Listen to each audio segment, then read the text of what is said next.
Pemimpin Hamas Yahya Sinwar dikonfirmasi tewas dibunuh pasukan pertahanan Israel atau IDF pada Kamis 17 Oktober.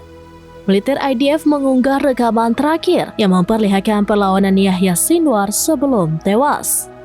Inilah video terakhir sebelum Yahya Sinwar ditemukan tewas di Gaza. Dalam video itu terlihat pula upaya terakhir Yahya Sinwar melawan pasukan Israel. Terlihat Yahya Sinwar duduk di sofa yang berada di gedung bertingkat. Pria berusia 62 tahun itu menggunakan penutup wajah dan rompi pelindung. Namun rupanya tangan kanan Yahya Sinwar sudah dalam kondisi terpenggal. Sementara drone IDF diterbangkan untuk menyisir gedung tersebut.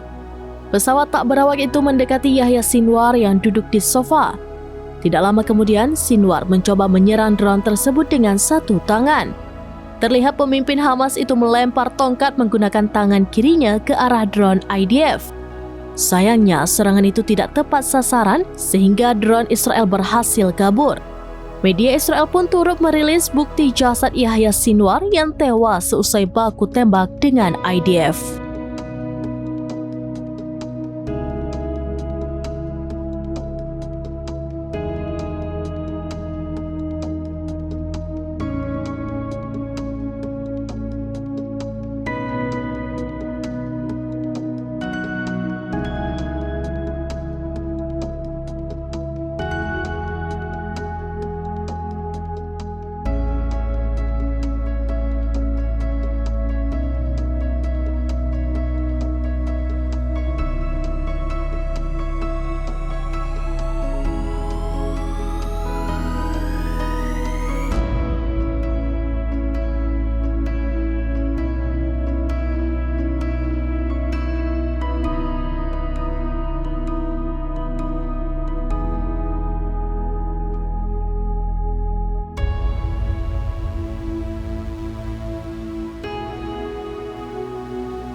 Download Tribun X sekarang, menghadirkan lokal menjadi Indonesia.